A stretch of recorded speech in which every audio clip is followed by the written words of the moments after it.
Good evening, good evening.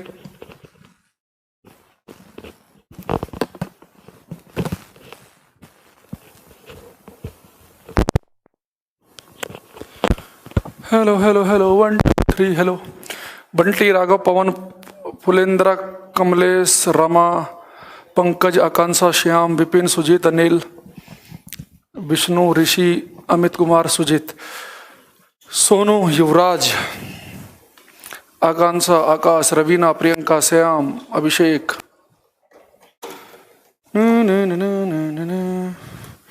Good morning all of you. आते रहो भाई। किसी कोई डाउट है भाई मुझे बता दो, शुरू के 4-5 मिनट, फिर हम आगे बढ़ते हैं।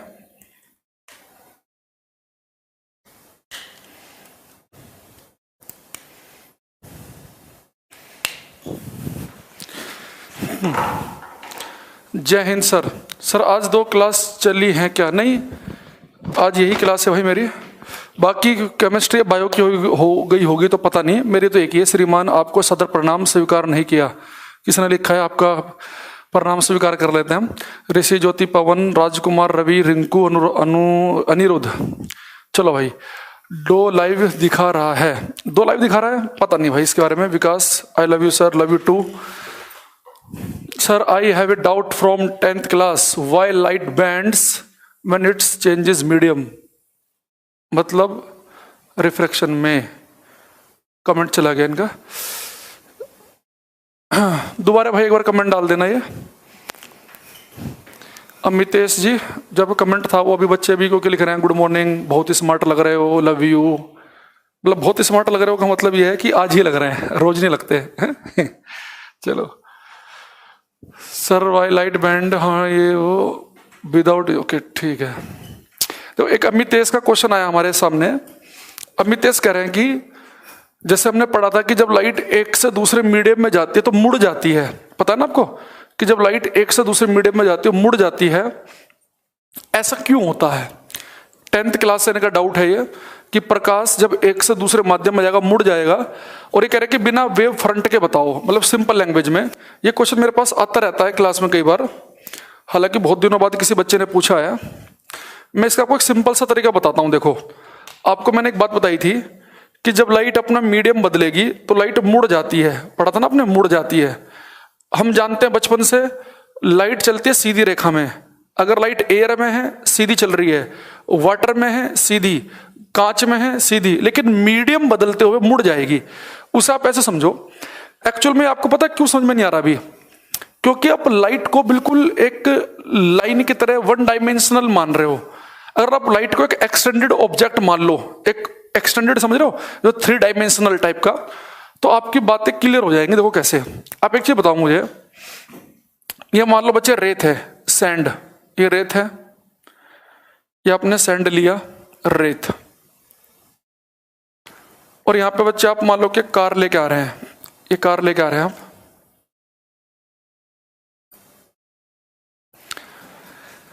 अब बच्चे आपकी कार चल रही है, चल रही है, चल रही है, चल रही है, चल रही है, चल रही है। तो मुझे एक चीज बताओ कि जैसे कार सड़क से रेत के अंदर घुसेगी तो आपको पता बच्चे, जैसे अगले वाले टायर रेत के अंदर घुसेंगे ये तो स्लो हो जाएंगे, पीछे वाले उतनी स्पीड से चल रहे हैं। तो आपको पता है कि अगर आपकी गाड़ी बिल्कुल सीधे ऐसे आ रही हो और जैसे आपकी गाड़ी आधी रेत में घुसेगी ना तो आपकी गाड़ी मुड़ जाएगी। क्यों? क्योंकि ये वाले टायर तो हो गए स्लो और ये वाले अभी उतनी स्पीड चल रहे हैं, ये तो सड़क पे ही हैं, ये रेत के अंदर घुस गए हैं। तो इसलिए जब भी आपने हवा से, सड़क से आप रेत के अंदर घुसे, आधा पार्ट आपका इसके अंदर है रेत के अंदर, वो स्लो पड़ गया, पिछले वाला उतनी स्पीड से चल रहा है, इसलिए आपकी गाड़ी ऐसे होगी कि आपकी गाड़ी घूम जाएगी। सेम ही लाइट के साथ है। अगर लाइट को आप एक्सटेंडेड ऑब्जेक्ट मान लो तो लाइट एक एक्सटेंडेड ऑब्जेक्ट है, लाइट चल रही है, तो जैसे लाइट दूसरे मीडियम में घुसेगी तो एक उसका अगले वाला पार्ट या तो स्लो हो जाएगा, फास्ट हो जाएगा, वो डिपेंड करेगा कैसे मीडियम में आप जा रहे हैं, और एक पार्ट उतनी स्पीड से चलेगा, तो इसलिए वो लाइट भी मुड़ जाती है। तो लाइट का मुड़ना आप कुछ ऐसे समझ सकते हैं, जैसे मैंने आपको गाड़ी का एग्जाम्पल बताया कि जब गाड़ी सड़क से रेत के अंदर घुसेगी तो एक हिस्सा अभी उसका रेत में है, पूरी गाड़ी एक साथ रेत में नहीं घुसेगी, वो पहले अगले वाला ऐसा रेत में घुसेगा, पिछले वाला सड़क पे है, वो उतनी स्पीड से भाग रहा है, ये स्लो पड़ गया, इसलिए आपकी गाड़ी मुड़ जाती है।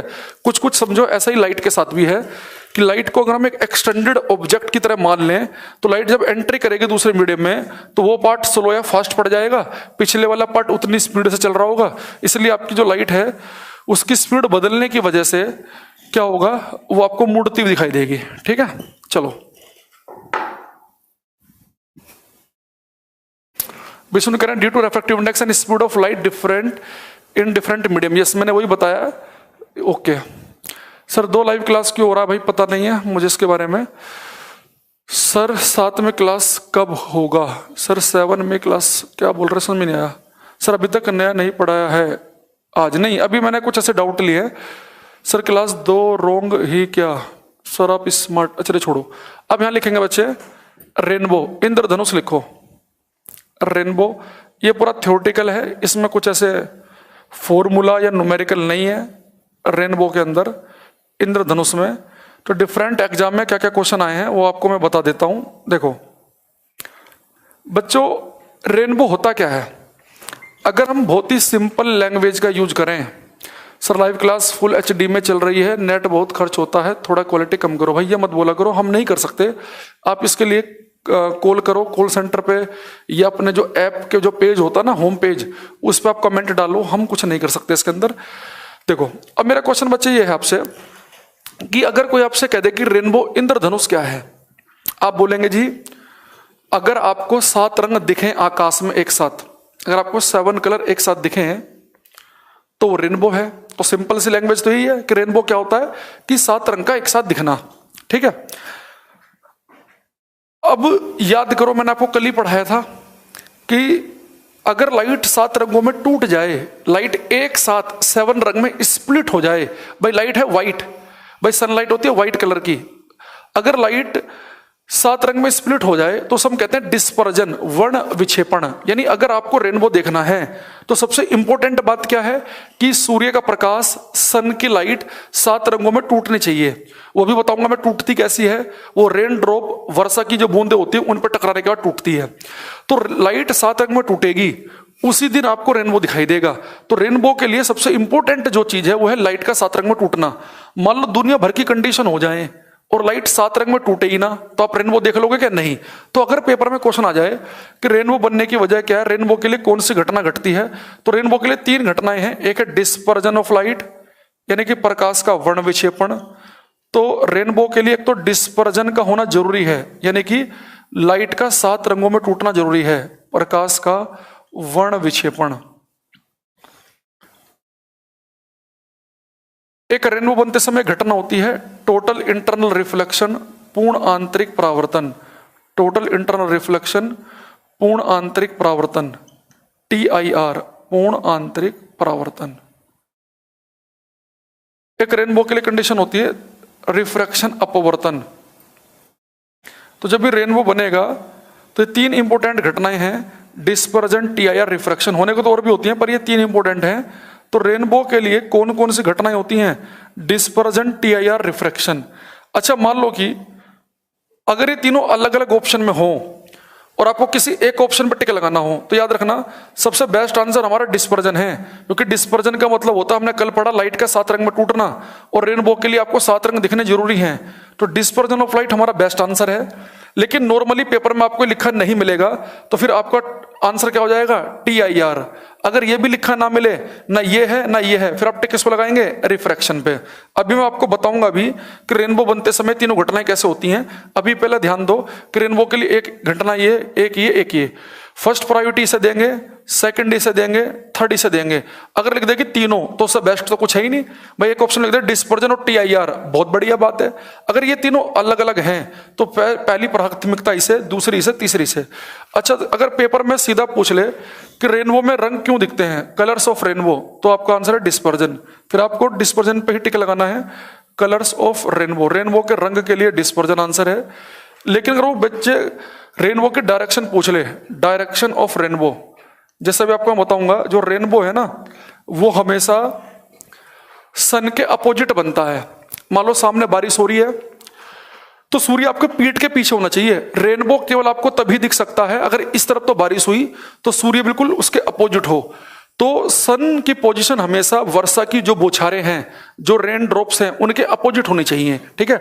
तो रेनबो की अगर डायरेक्शन पूछ ले स्पेशली, फिर आप डिस्पर्जन पे टिक नहीं लगाएंगे, फिर आप TIR पे लगाएंगे। अगर केवल ये पूछे कि रेनबो बनने की वजह क्या है, केवल ये पूछे रेनबो की, तो आप डिस्पर्जन फर्स्ट प्रायोरिटी, वो नहीं मिलेगा तो TIR, वो नहीं मिलेगा तो रिफ्रैक्शन। लेकिन स्पेशली रेनबो के डायरेक्शन के बारे में पूछेगा तो फिर आप TIR पे टिक लगाएंगे। कलर के बारे में पूछे कि रेनबो में कलर 7 रंग दिखने की वजह क्या है, तो आप बोलेंगे डिस्पर्जन की घटना की वजह से ऐसा होता है। रेनबो के डायरेक्शन के बारे में पूछ ले कि रेनबो हमेशा सन के अपोजिट डायरेक्शन में ही बनता है, तो TIR बताएंगे। या आपसे पूछ ले कि रेनबो के लिए कौन कौन सी घटनाएं होती हैं, डिस्पर्जन, TIR, रिफ्रैक्शन, तीनों इंपॉर्टेंट है। अब हम ये देखेंगे जब रेनबो बनता है ये घटना होती है कि नहीं होती है, मैं झूठ बोल रहा हूं, ये घटना भी होती है कि नहीं होती है, और ये भी होती है कि नहीं। तो रेनबो के लिए 3 इंपॉर्टेंट जो मैंने घटनाएं बताई हैं, ये तीनों होती हैं, इसे भी हम चेक करेंगे। दूसरा मैंने कहा कि रेनबो के डायरेक्शन के लिए स्पेशली पूछेगा तो आप इस पर टिक लगाएंगे, और कलर के बारे में पूछेगा स्पेशली तो ये बताएंगे। अगर ना कलर लिखे ना डायरेक्शन लिखे, खाली पूछे कि रेनबो बनने की वजह क्या, ना तो रेनबो कलर पूछा ना उसकी दिशा पूछी, तो फर्स्ट प्रायोरिटी ये नहीं मिलेगा तो ये नहीं मिलेगा तो ये, ठीक।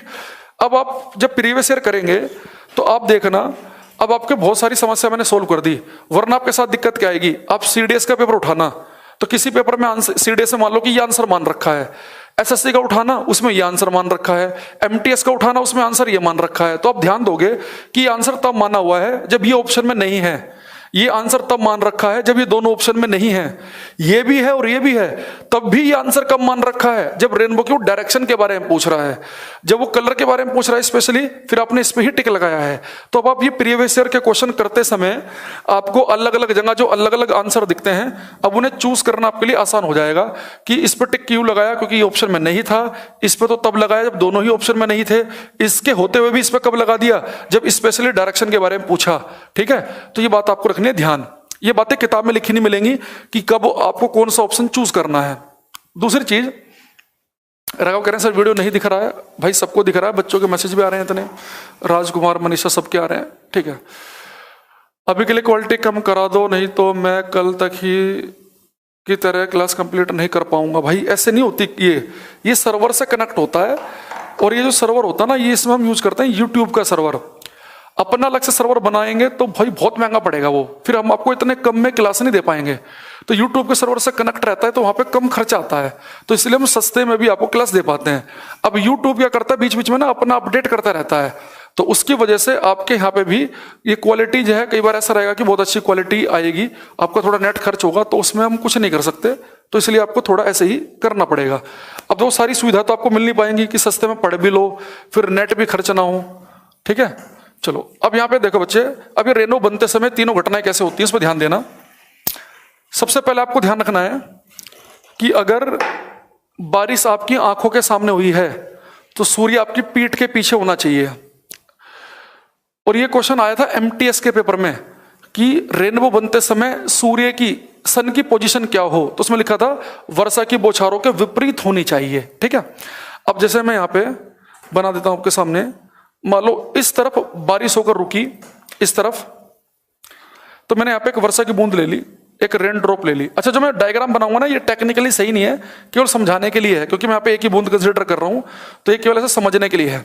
लेकिन जो चीज बताऊंगा समझाने वाली वो सही है, बिल्कुल पेपर में वैसे ही करना है, पर इसका जो डायग्राम है वो समझ लो कि केवल ऐसे ही है, काम चलाओ। मान लो इधर बारिश होकर रुकी, तो मैंने एक वर्षा की बूंद ले ली। अब इसके अपोजिट है सन, ये सूर्य देवता है। अब सन से बच्चा लाइट चली, आप सभी को पता है कि सन की लाइट कैसी होती है, व्हाइट लाइट, और व्हाइट लाइट होता है 7 रंग का कॉम्बिनेशन, 7 रंगों का कॉम्बिनेशन। अब देखो सूर्य का प्रकाश चल रहा है, चल रहा है, चल रहा है, चल रहा है, चल रहा है, चल रहा है, सामने उसे मिला मॉइस्चर। वो मॉइस्चर ऐसा भी हो सकता है कहीं पर झरना गिर रहा हो, वाटरफॉल हो, तो झरने के आसपास भी मॉइस्चर इकट्ठा हो जाता है, वो मॉइस्चर हो सकता है आपका बारिश की वजह से भी। तो ये सन की लाइट गई, और ये जो भी मॉइस्चर है, जो वाटर ड्रॉपलेट्स हैं, जो पानी की बूंदे हैं, उस पर टकराई। तो जो बच्चे पानी की जो बूंदे होती है ना, ये काम करती है नेचुरल प्रिज्म, प्राकृतिक प्रिज्म की तरह काम। तो जैसे लाइट इनके ऊपर टकराएगी, ये सनलाइट को 7 रंगों में तोड़ देंगी। वो 7 रंग कौन से होते हैं, विब ग्योर, पढ़ाया था मैंने आपको कि लाइट 7 रंग से मिलकर बनी है, और 7 रंग होते हैं विब ग्योर। तो मैंने पहला और आखिरी लिख दिया कि लाइट 7 रंग में टूट जाएगी। अब मुझे एक चीज बताओ कि लाइट चली एयर से, हवा से, और घुस गई पानी के अंदर, तो लाइट हवा से चल के पानी के अंदर घुस रही है, तो इसका मतलब क्या हुआ कि लाइट मीडियम बदल रही है, एयर से वाटर, तो लाइट का मीडियम बदलना, इसे बच्चे हम क्या बोलते हैं, रिफ्रैक्शन, अपवर्तन। तो अपवर्तन की घटना क्या होती है, लाइट का मीडियम बदलना। दूसरी चीज, आप एक चीज देखेंगे कि लाइट 7 रंगों में टूट गई, 7 कलर में स्प्लिट हो गई, तो ये क्या हो गया बच्चे, आपका डिस्पर्जन। अब यहां देखो बच्चे, यहाँ पानी या हवा, तो लाइट पानी से हवा में जा रही है, लाइट जा रही है डेंसर मीडियम से रेरर में, सघन माध्यम से विरल माध्यम में, तो लाइट डेंसर से रेरर में जा रही है, सघन से विरल में जा रही है। और आपको मैंने कल ही पढ़ाया था कि जब लाइट जाती है डेंसर से रेरर में तो पूर्ण आंतरिक परावर्तन TIR की घटना हो सकती है अगर लाइट क्रिटिकल एंगल, क्रांतिक कोण से अधिक पे टकरा जाए। तो मान लो कभी लाइट पानी से हवा में जाते समय, तो पानी और हवा का जो क्रिटिकल एंगल बनता होगा, लाइट उससे बड़े एंगल पर टकरा जाए। मान लो लाइट को बाहर निकलना था, लेकिन लाइट अगर क्रिटिकल एंगल से बड़े एंगल पर टकरा गई, यानी कि क्रांतिक कोण से बड़े एंगल पर टकरा गई, तो लाइट टोटली इसी मीडियम में क्या जाएगी, वापस। यानी लाइट को निकलना तो बाहर था, तो लाइट टोटली वापस अंदर क्यों आ गई। तो मान लो कि जो लाइट है ये पानी से हवा में जाते समय क्रिटिकल एंगल, क्रांतिक कोण से अधिक पे टकरा गई। और कल हमने पढ़ा था कि जब एंगल, जैसे लाइट, हमने कल पढ़ा था कि लाइट ऐसे जाके ऐसे जा रही है, अगर मैं एंगल बढ़ाऊंगा तो एंगल बढ़ेगा, एंगल बढ़ाऊंगा ये एंगल भी बढ़ेगा, तो ये हमारा क्रिटिकल एंगल था। अगर इससे बड़े एंगल पर लाइट टकराएगी तो टोटली वापस आ जाएगी। तो ये लाइट मान लो टोटली वापस आ गई, ये हो गया TIR। अब यहां से लाइट निकलेगी बाहर, अभी अंदर है पानी, बाहर है हवा, लाइट ने मीडियम चेंज किया, तो फिर से क्या हो गया, ये रिफ्रैक्शन, अपवर्तन, मीडियम चेंज किया। अब जो व्यक्ति यहां जमीन पे खड़ा है उसे 7 रंग अलग अलग दिखाई देंगे। तो मुझे एक चीज बताओ, जिस दिन रेनबो आपने देखा उस दिन रिफ्रैक्शन, अपवर्तन की घटना हुई कि नहीं हुई? आपको जी बिल्कुल हुई है, 2 बार हुई है। एक बार तो लाइट अंदर घुसी तो मीडियम बदला, एक बार बाहर निकली तो मीडियम बदला, रिफ्रैक्शन हुआ है। TIR हुआ, क्या हुआ है जी, लाइट को बिल्कुल सीधा बाहर निकलना चाहिए था पानी से हवा में, लेकिन लाइट टोटली उसी मीडियम में वापस आ गई, यानी TIR भी हुआ है। लाइट 7 रंग में टूट गई, यानी कि डिस्पर्जन भी हुआ है। यानी कि तीनों घटनाएं होती हैं जब रेनबो बनता है। तो ये मैंने केवल आपको समझाने के लिए बताया, बस आपको तो याद रखना है कि रेनबो के लिए एक घटना होती है डिस्पर्जन, एक होता है मीडियम बदलने से रिफ्रैक्शन, लाइट के टोटली रेन ड्रॉप के अंदर ही आने से क्या हो जाता है, TIR। 3 घटनाएं होती हैं, ठीक। दूसरी चीज, अब आप एक चीज मुझे बताएंगे कि जो आप ये रेनबो देखते हैं, उस रेनबो के अंदर आपको वायलेट कलर सबसे नीचे और रेड सबसे ऊपर दिखता है, या रेड नीचे और बैंगनी ऊपर, कौन सा ठीक है? रेनबो में लाल रंग ऊपर होता है कि नीचे, ये आपको बताना है।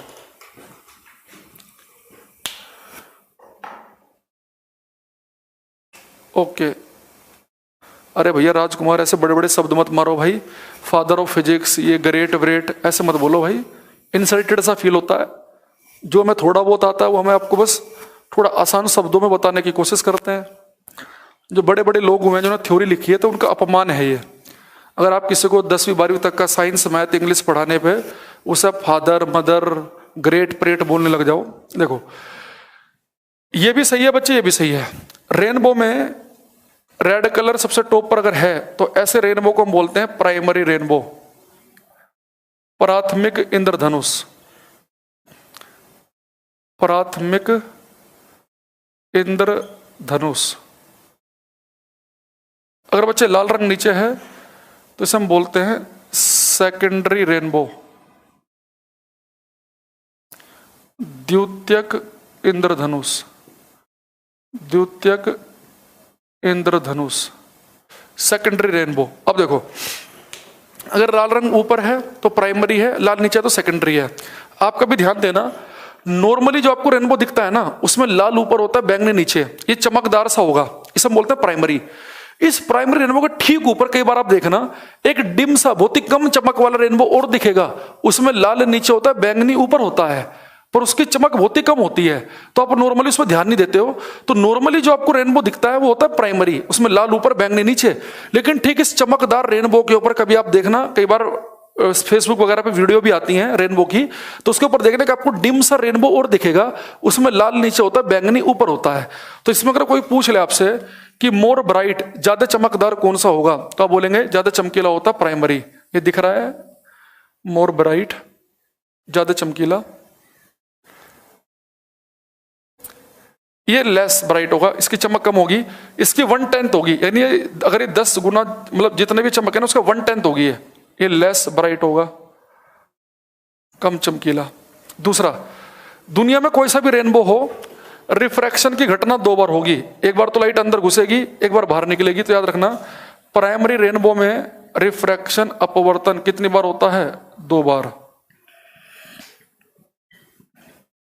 सेकेंडरी रेनबो में भी रिफ्रैक्शन की घटना कितनी बार होती है? दो बार।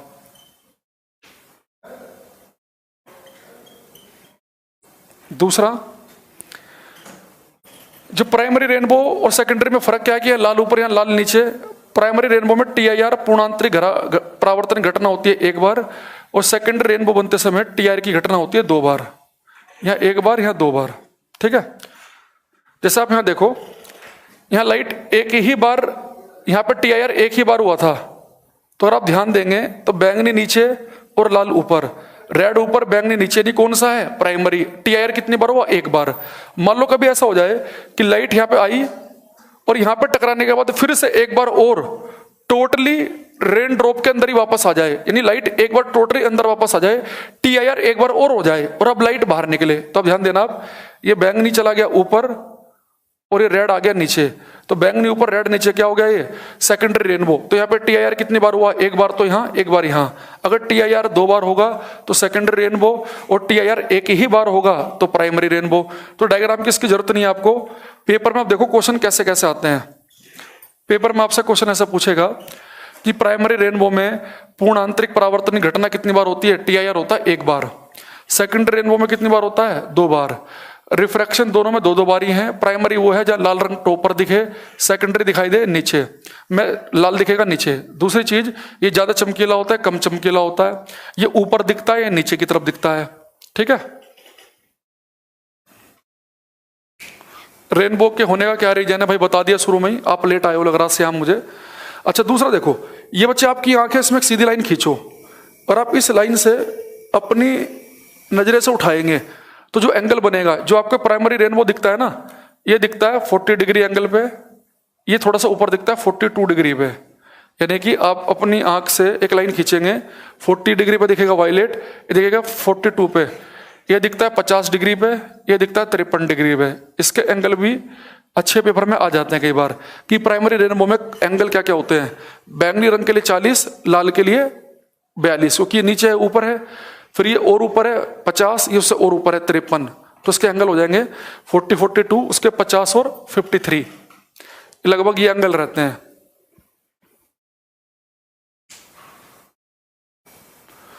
सर वीडियो बंद हो जाता है क्यों? मेरा ही बंद होता है, और का भी प्लीज। भाई आपके राघव बंद हो रहा है। आप जब वीडियो चलाए ना, तो जितने भी ना बैकग्राउंड में एप्लीकेशन चल रहे हैं उन सबको कट कर दिया करो, वरना उस एप्लीकेशन में कई बार आवाज में मिसमैच होगी, थोड़ी दिक्कत आएगी। थोड़ा बड़ा लिखें, बड़ा लिख देंगे, वैसे तो बहुत बड़ा लिख रहा हूं मैं। तो ये 40, 42 है, ये 50, 53 है। एक लास्ट क्वेश्चन का आंसर आप मुझे देंगे। आप मुझे बताएंगे कि दोपहर के ठीक 12 बजे रेनबो किस डायरेक्शन में दिखाई देता है? दोपहर के 12 बजे इंद्रधनुष किस दिशा में दिखाई देता है, ये आपको बताना है।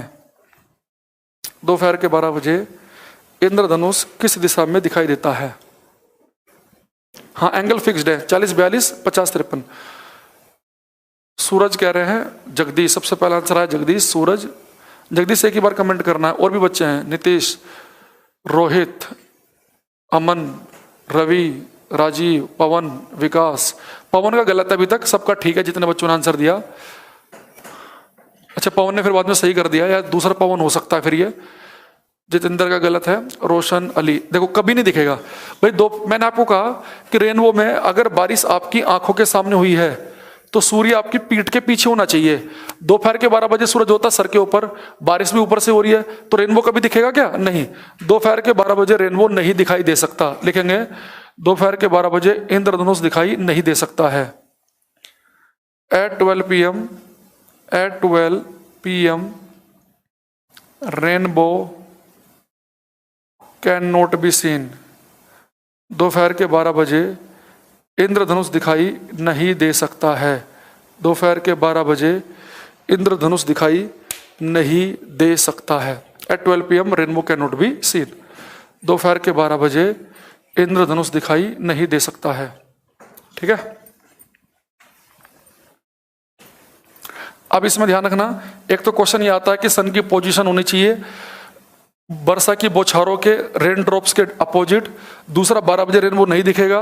प्राइमरी में TIR एक बार होता है, सेकेंडरी में होता है 2 बार। ये बात आपको ध्यान रखनी है, ठीक है। अब चैप्टर में चलते हैं आगे की तरफ। कभी नहीं दिखेगा, सही लिखा सभी ने। एक आदित्य का गलत है इसमें, ओके। चलो अब लिखेंगे हम बच्चे scattering of light, scattering of light, प्रकाश का प्रकीर्णन, प्रकाश का प्रकीर्णन, स्कैटरिंग ऑफ लाइट, प्रकाश का प्रकीर्णन, ओके। देखो स्कैटरिंग का मतलब बच्चे मैं आपको डिटेल में बताऊंगा बड़े आराम से, लेकिन उससे पहले समझेंगे हम कि पेपर में हमारा आंसर स्कैटरिंग कब होगा। सर एक बार हमारे यहाँ गोल रेनबो बना था। रेनबो हमेशा पूरा गोल ही बनता है, सर्कुलर, लेकिन वो तो अर्थ के कर्वेचर की वजह से आपको उसका एक ही पार्ट दिखता है। रेनबो बनता पूरा सर्कुलर ही, पर उसका पूरा पार्ट आप देख नहीं पाते हैं। सर एक बार हमें, ओके सर मेरा भी हो रहा है गौरव, कोई नहीं, एक आध का हो जाता भैया। अच्छा दूसरी चीज, हाँ जगदीश आगे से आगे मत भागो। अच्छा स्कैटरिंग हम पढ़ेंगे डिटेल में, पर उससे पहले मैं आपको बता देता हूं कि पेपर में आपको स्कैटरिंग पर टिक कब लगाना है। स्कैटरिंग हमारा आंसर किस किस एग्जाम्पल के लिए बनता है। देखो पेपर में बच्चे अगर आपसे किसी बड़ी और प्राकृतिक, किसी बड़े और नेचुरल वस्तु का कलर पूछ ले, बड़े और नेचुरल ऑब्जेक्ट का कलर पूछ ले, तो आंसर बनेगा स्कैटरिंग। जैसे आकाश नीला क्यों दिखता है, तो स्काई बड़ा भी है नेचुरल भी है, तो आकाश बड़ा भी है नेचुरल भी है, तो आंसर क्या होगा हमारा स्कैटरिंग। बादल बड़े भी हैं सफेद भी हैं, तो बादल सफेद क्यों दिखते हैं, तो बादल नेचुरल भी हैं बड़े भी है, स्कैटरिंग। समुद्र नीला क्यों दिखता है, तो सी बड़ा भी है नेचुरल भी है, scattering.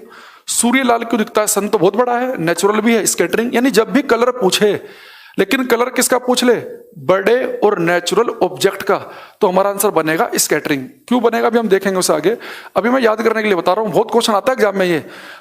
Blue colour of sky due to scattering, white colour of clouds scattering, blue colour of sun sorry sea scattering, red colour of sun scattering, आकाश नीला, समुद्र नीला, सूर्य लाल, बादल सफेद, सबका आंसर क्या स्कैटरिंग। तो पहला पे एक लाइन लिखेंगे याद रखने के लिए, हालांकि फिजिक्स का नियम नहीं है, ये केवल याद रखने के लिए लिखेंगे। पहले हिंदी वाले लिखो, बड़ी और प्राकृतिक, बड़ी और प्राकृतिक वस्तुओं के, बड़ी और प्राकृतिक वस्तुओं के रंग पूछे जाने पर, बड़ी और प्राकृतिक वस्तुओं के रंग पूछे जाने पर उत्तर प्रकीर्णन होगा। बड़ी और प्राकृतिक वस्तुओं के रंग पूछे जाने पर उत्तर प्रकीर्णन होगा। ये केवल याद करने का तरीका है। The colour of bigger natural objects is due to scattering. The color of bigger natural objects is due to scattering. ये केवल याद करने के लिए है। लिखेंगे for example, example number 1 most important, जो बच्चा लाइव आ गया है इस क्वेश्चन को जरूर याद करके चले। ब्लू कलर ऑफ स्काई, आकाश का नीला रंग, ब्लू कलर ऑफ स्काई, आकाश का नीला रंग। Second, blue colour of sea, समुद्र का नीला रंग, समुद्र का नीला रंग। तीसरा,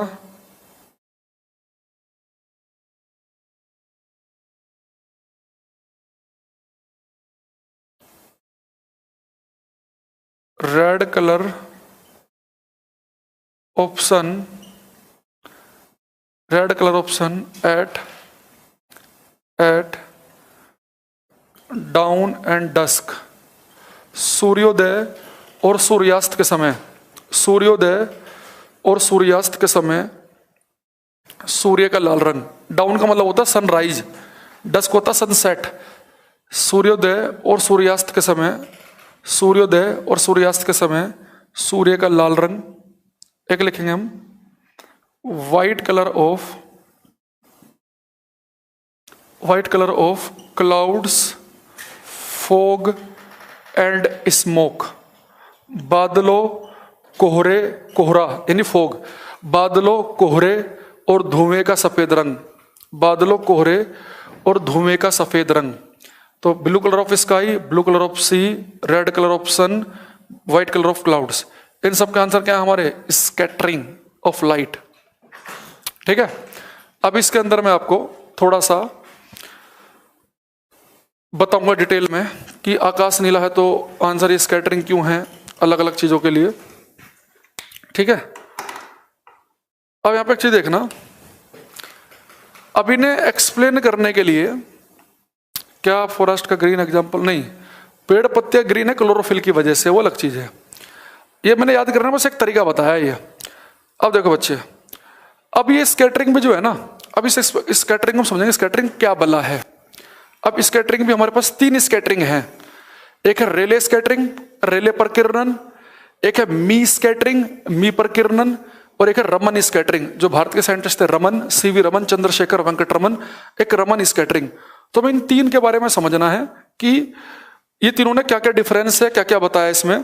तो मैं जो शुरुआत करूंगा वो करूंगा रेले स्कैटरिंग से। ठीक है, क्योंकि उन्होंने बताया कि आकाश जो नीला दिखता है वो नीला क्यों दिख रहा है, क्या वजह है उसकी। तो हम सिर्फ बातों को समझेंगे अभी। पहले हम रेले स्कैटरिंग पढ़ेंगे, फिर मी स्कैटरिंग और फिर रमन स्कैटरिंग का भी थोड़ा हम जिक्र करेंगे। तो पहले इन चारों एग्जांपल में से कोई सा आ जाए, आंसर स्कैटरिंग है। अब वो स्कैटरिंग में जो 3 टाइप की हैं, रेले, मी, अलग अलग साइंटिस्टों ने बताई, तो उनमें क्या डिफरेंस है, कैसे कैसे चीजों को समझ सकते हैं, उस पाएंगे हम। ठीक है, इसे मिटा देता हूं मैं।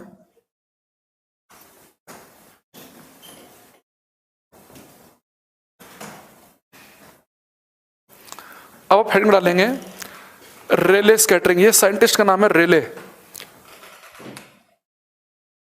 रेले स्कैटरिंग, एक अमेरिकन साइंटिस्ट है रेले।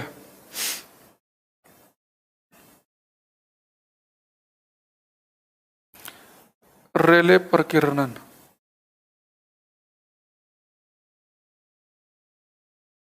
ठीक, देखो इसे समझने से पहले आपको 2 बातें फिर से ध्यान रखनी है। एक तो बच्चे ये कि जो व्हाइट लाइट है ना, ये 7 रंगों से मिलकर बनी है, और 7 रंग है विबग्योर। इनमें सबसे ज्यादा जो वेवलेंथ है वो होती है रेड कलर की, मैक्सिमम वेवलेंथ, अधिकतम तरंग दैर्घ्य। सबसे कम होती है, मिनिमम होती है वायलेट की, मिनिमम वेवलेंथ सबसे कम होती है बैंगनी की। ठीक है, दूसरी चीज एक आपको पता होना चाहिए कि जो हमारी धरती माता है ना, अर्थ जो है, इसके ऊपर का जो एटमॉस्फेयर है, वातावरण जिसमें आप सांस लेते हैं, अर्थ के ऊपर का जो एटमॉस्फेयर है, जो वातावरण है जिसके अंदर आप सांस ले रहे हैं, ये किससे मिलकर बना है बच्चे? ये मिलकर बना है गैसों से और डस्ट पार्टिकल से। भाई आपको पता है कि जो हमारा एटमॉस्फेयर है उसमें नाइट्रोजन, ऑक्सीजन गैसें होती हैं, बहुत सारी और भी गैसें हैं, प्लस धूल के कण, डस्ट पार्टिकल्स।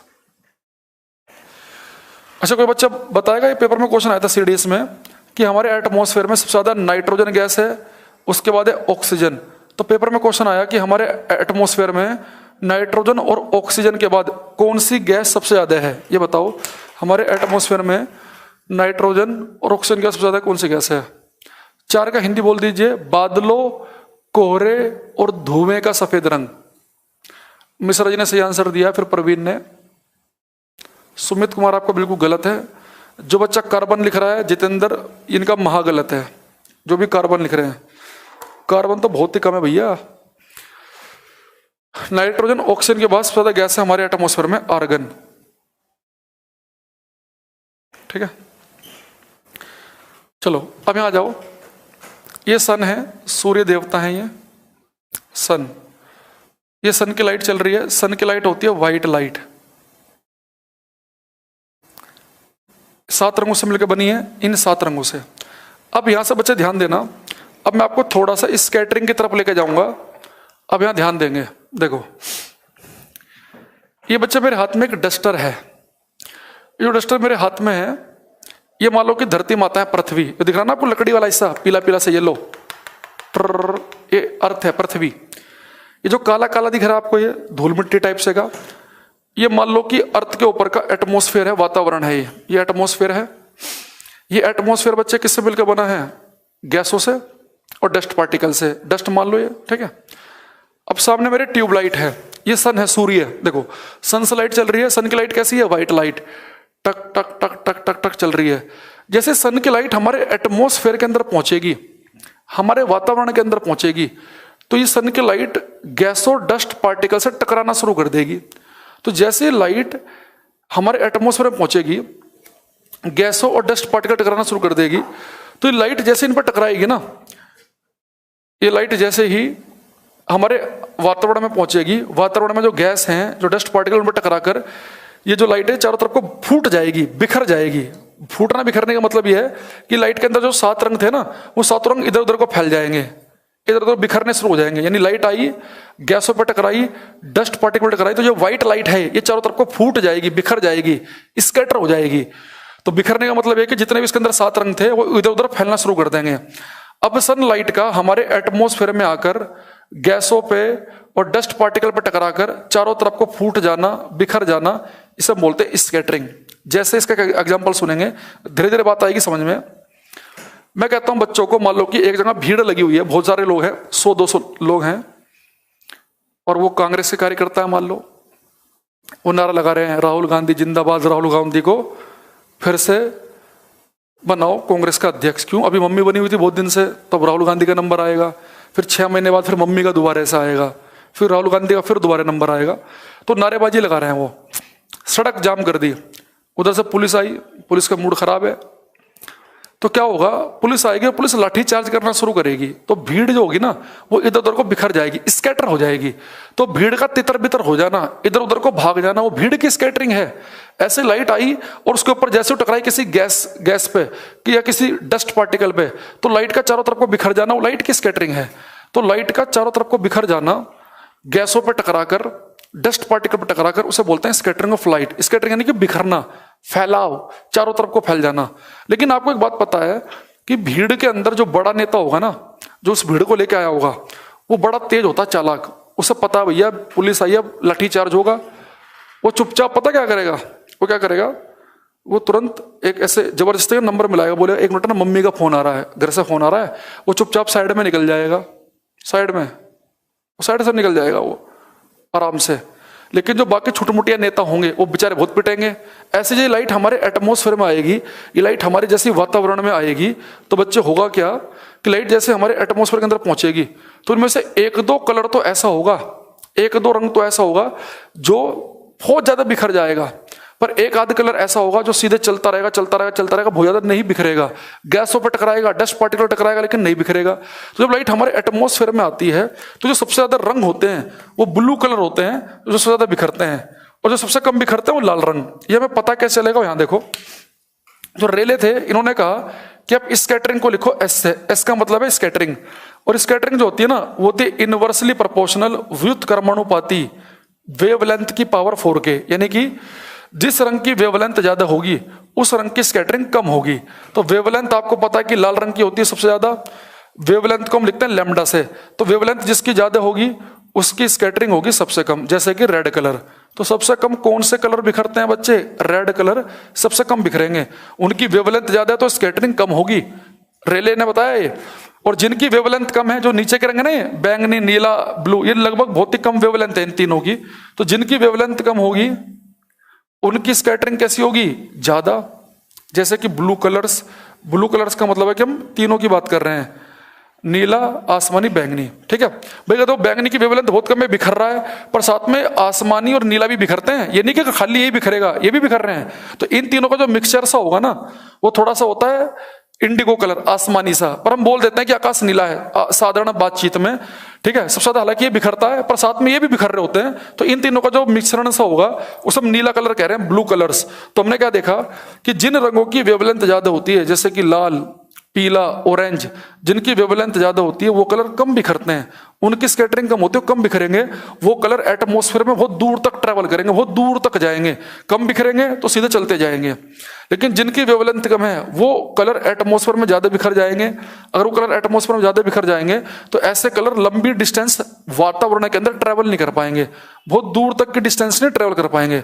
तो जो ब्लू कलर हैं, इन ब्लू कलर्स, इनकी वेवलेंथ कम, स्कैटरिंग कैसी होगी? ज्यादा। रेड कलर की वेवलेंथ ज्यादा है तो उसकी स्कैटरिंग कैसी होगी? कम होगी। दूसरी चीज, अगर मैं यहां से क्वेश्चन पूछ लूं आपसे कि भाई ये बताओ कि हम खतरे के निशान, डेंजर सिग्नल्स रेड कलर के ही क्यों बनाते हैं? हम डेंजर सिग्नल्स रेड कलर के क्यों बनाते हैं? आप समझ गए भाई, रेड कलर की वेवलेंथ तो ज्यादा है तो रेड कलर हमारे एटमॉस्फेयर में कम बिखरेगा। अगर रेड कलर हमारे एटमॉस्फेयर में कम बिखरेगा तो बहुत दूर तक चला जाएगा ये, तो बहुत दूर से भी आपको दिख जाएगा ये, क्योंकि रेड कलर जो होता है कम बिखरता है। जैसे कि मैंने एक लाल रंग की लेजर लाइट ली, एक मैंने बटन दबाया, इससे लाल रंग निकल रहा है लेजर लाइट से, तो लाइट चल रही है, ये लाइट एटमॉस्फेयर में कम बिखरेगी तो बहुत दूर तक जाएगी और दूर दीवार पे भी आपको एक रेड सा स्पॉट दिखेगा। लेकिन मैं एक ले लूं नीले रंग की लेजर लाइट, उससे नीला कलर निकलेगा, तो नीले कलर जल्दी बिखरते हैं एटमॉस्फेयर में, तो दीवार पर जो स्पॉट दिखेगा थोड़ा डिम सा दिखेगा, उसकी तरफ आपको ध्यान उतना बढ़िया अट्रैक्ट नहीं होगा। ठीक है, तो यानी कि जो लाल रंग होता है, लाल रंग कम बिखरने की वजह से दूर तक पहुंचता है, तो दूर से भी आपको अच्छा दिखता है। ठीक है, तो यहाँ पे एक लाइन लिख लो, ज्यादा बढ़िया समझ में आएगा। लिखेंगे danger signals, danger signals, danger signals are made from red colour because due to high wavelength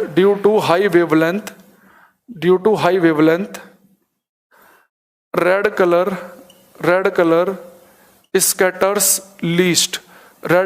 scatters least, Hindi में लिखेंगे खतरे के निशान लाल रंग के इसलिए बनाए जाते हैं, खतरे के निशान लाल रंग के इसलिए बनाए जाते हैं क्योंकि उच्च तरंग दैर्घ्य होने की वजह से, क्योंकि उच्च तरंग दैर्घ्य होने की वजह से, क्योंकि उच्च तरंग दैर्घ्य होने की वजह से, क्योंकि उच्च तरंग दैर्घ्य होने की वजह से लाल रंगों का प्रकीर्णन बहुत कम होता है। क्योंकि उच्च तरंग दैर्घ्य होने की वजह से, क्योंकि उच्च तरंग दैर्घ्य होने की वजह से लाल रंगों का प्रकीर्णन बहुत कम होता है। ठीक है, तो वेवलेंथ ज्यादा होगी तो स्कैटरिंग कैसी होगी? कम। अच्छा, दूसरा बच्चे, नीले कलर हमारे एटमॉस्फेयर में ज्यादा बिखरते हैं, ज्यादा बिखरेंगे हमारे एटमॉस्फेयर में नीले कलर, ओके, इनकी वेवलेंथ कम है तो स्कैटरिंग कैसी है इनकी? ज्यादा। अगर नीले कलर हमारे एटमॉस्फेयर में ज्यादा बिखरेंगे तो वहां से रिफ्लेक्ट होकर हमारी आंख पे नीला कलर ज्यादा पहुंचेगा, तो इसलिए आपको पूरा बैकग्राउंड आकाश का नीला नीला दिखाई देगा। तो आपको आकाश नीला क्यों दिखता है? क्योंकि ब्लू कलर ज्यादा बिखरते हैं, तो यानी कि आकाश नीला दिखता है। इसके लिए कंप्लीट आंसर आप ये भी कह सकते हो कि रेले स्कैटरिंग। क्यों? क्योंकि ये बात हमें रेले ने एक्सप्लेन करी, क्योंकि हमारे एटमॉस्फेयर में ब्लू कलर ज्यादा बिखरते हैं, ब्लू कलर की स्कैटरिंग ज्यादा होती है, इसलिए आपको आकाश नीला दिखाई देगा। लाल रंग का क्यों नहीं दिख रहा आपको आकाश?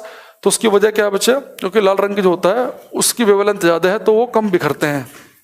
ठीक, दूसरी चीज,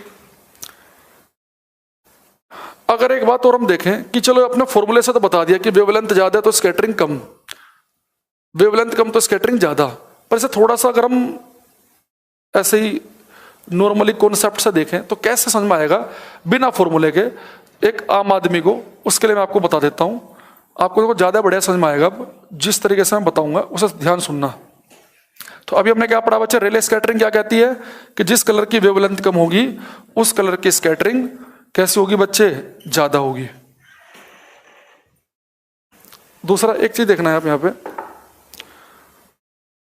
किसी भी वेव को, किसी भी तरंग को आप ग्राफ पर कुछ ऐसे बना सकते हैं। किसी भी वेव का ये ग्राफिकल रिप्रेजेंटेशन है, कोई भी वेव है ये, जैसे प्रकाश वेग तरंग है तो ये उसका भी, लाइट का भी मान लो आपने डायग्राम ऐसे बनाया, तो कोई भी वेव है तो ये उसका ग्राफिकल रिप्रेजेंटेशन है। तो जो आपको ये ऊपर वाले पीक दिखते हैं इसे हम बोलते हैं बच्चे हम क्रस्ट सरंग, इसे भी क्या बोलेंगे हम? क्रस्ट सरंग। जो नीचे वाले पीक होते हैं उसे हम कहते हैं ट्रफ गर्त। हालांकि इसे हम डिटेल में आगे पढ़ेंगे वेव में, पर अभी मैं आपको थोड़ा सा जरूरत है इसलिए बता रहा हूं, यह है ट्रफ गर्त। तो किसी वेव में दो क्रस्ट, ये जो दो ट्रफ होते हैं उनके जो बीच की दूरी है उसे हम बोलते हैं वेवलेंथ। तो वेवलेंथ क्या होती है? किसी वेव में दो सिमिलर पॉइंट ले लो, चाहे दो क्रस्ट ले लो चाहे दो ट्रफ ले लो, तो दो सिमिलर जो पॉइंट होंगे उनके बीच की डिस्टेंस को हम वेवलेंथ कहते हैं। या आप इस वाले पॉइंट को ले लो और इस वाले पॉइंट को ले लो, भाई ये वेव पूरी कंप्लीट हो गई, अब यहां से स्टार्ट होगी, तो ये वाला पॉइंट ले लो, ये वाला पॉइंट ले लो, तो इनके बीच की दूरी भी वेवलेंथ है। ऊपर के दो पीक ले लो, ये भी वेवलेंथ है, नीचे के दो पीक ले लो, ये भी वेवलेंथ है। अब मुझे क्या बताना, अगर दो क्रस्ट दो ट्रफ के जो बीच की दूरी होती है वो होती है वेवलेंथ। अगर ये क्रस्ट दूर दूर होंगे तो वेवलेंथ ज्यादा, ये क्रस्ट नजदीक होंगे तो वेवलेंथ कम होगी। अब ये हमारा मान लो कि एटमॉस्फेयर है, ये वातावरण है एटमॉस्फेयर, और इस एटमॉस्फेयर के अंदर अगर आप ध्यान दो, एक चल रहा है रेड कलर, लाल रंग चल रहा है, तो लाल रंग की जो वेव बनेगी वो कैसे बनेगी बच्चे, ऐसी, क्योंकि आपको पता है कि लाल की वेवलेंथ ज्यादा है, तो इसके जो क्रस्ट होंगे सरंग या जो इसके गरत होंगे वो दूर दूर होंगे, तो हमारा जो एटमॉस्फेयर है उसके अंदर ये लाल रंग चल रहा है, ये एटमॉस्फेयर के अंदर चल रहा है लाल रंग। और इसी एटमॉस्फेयर के अंदर ब्लू कलर भी चल रहा है, नीला रंग भी चल रहा है। तो नीले की वेवलेंथ होती है कम, तो नीला कलर की वेवलेंथ कम है, तो इसके क्रस्ट क्या होंगे, नजदीक नजदीक होंगे, इसके क्रस्ट क्या होंगे, नजदीक। यहाँ पे वेवलेंथ ये बनेगी, यहाँ वेवलेंथ बनेगी ये। तो आप बड़े ध्यान से देखना कि एटमॉस्फेयर में, वातावरण में इतनी ही डिस्टेंस चलने के लिए, इतनी ही दूरी चलने के लिए जो रेड कलर है वो कम पार्टिकल से टकराएगा, उसकी वेवलेंथ ज्यादा, वो फैल के चलेगा तो कम पार्टिकल से टकरा रहा है। लेकिन एटमॉस्फेयर में उतनी ही दूरी चलने के लिए, उतनी ही डिस्टेंस चलने के लिए ब्लू कलर को ज्यादा पार्टिकल से टकराना पड़ेगा। अगर उतनी ही दूरी तय करनी है नीले रंग को, तो ज्यादा कणों से, ज्यादा डस्ट पार्टिकल से, ज्यादा गैसों से टकराएगा तो ज्यादा बिखरेगा। लेकिन इतनी ही दूरी तय करने में लाल रंग को कम पार्टिकल से टकराना पड़ेगा, इसलिए कम बिखरेगा। तब आपको समझ में आया कि वेवलेंथ कम होने से स्कैटर ज्यादा क्यों होते हैं और वेवलेंथ ज्यादा होने से स्कैटरिंग कम क्यों होती है। ठीक है, ठीक साहब, यहां समझ सकते हैं आप। बाकी फॉर्मूला वाला तो मैंने आपको बता ही दिया है कि फॉर्मूले से तो आप चाहो तो सीधा कर ही सकते हो कि फॉर्मूला क्या कहता है कि स्कैटरिंग वेवलेंथ की पावर 4 के इनवर्सली प्रोपोर्शनल है। जिस रंग की वेवलेंथ कम उसकी स्कैटरिंग ज्यादा। चाहे आप यहां देख लो कि एटमॉस्फेयर नीला रंग चलना है, उसकी वेवलेंथ कम है, तो उतनी दूरी चलने के लिए उसे ज्यादा कणों से टकराना पड़ेगा, इसलिए वो ज्यादा बिखरेगा। लेकिन जिसकी वेवलेंथ ज्यादा उसकी स्कैटरिंग कम, ऊपर नीचे लिखे हैं ये उल्टा चलेगा, तो ये आप यहां भी देख सकते हैं। तो आपको थोड़ा सा फॉर्मूला भी ध्यान रखना है और याद रखना कि पावर 4 है ये। ऑप्शन ऐसा दिखेगा वो, रेले स्कैटरिंग वेवलेंथ पे कैसे डिपेंड करती है, तो लिख देगा रेले स्कैटरिंग वेवलेंथ के इनवर्सली प्रोपोर्शनल है, वेवलेंथ की पावर 2 के इनवर्सली प्रोपोर्शनल है, वेवलेंथ की पावर 3 के प्रोपोर्शनल है, वेवलेंथ की पावर 4 के इनवर्सली प्रोपोर्शनल। तो ये वाला ऑप्शन ठीक है कि आप इस पर टिक मार आओ, ये चाहिए। पावर 4 भी याद रखनी है। अरे थोड़ा थोड़ा सा समझ में आया कि नहीं आया? ये बात थोड़ी सी क्लियर हुई यहां से कि वेवलेंथ के, ये बात आया कि नहीं आया समझ में? बताओ मुझे एक बार।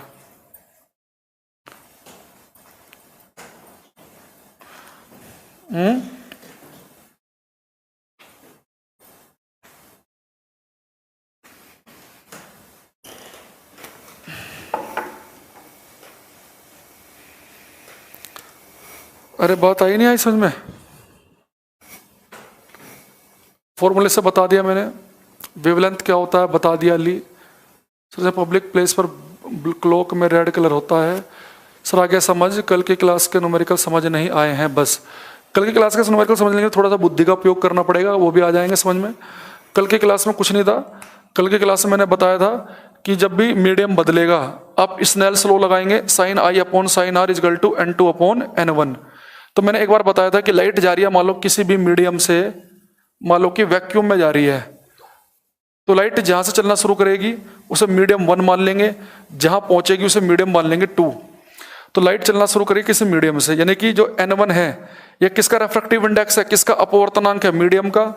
लाइट पहुंची है वैक्यूम में, तो N2 किसका अपवर्तनांक है, वैक्यूम का। दूसरा मैंने बताया था कि जब भी क्रिटिकल एंगल का यूज करेगा पेपर में, तो आपको ध्यान रखना है कि आप इस आई को क्रिटिकल एंगल तब कहते हो जब आर की वैल्यू 90 हो।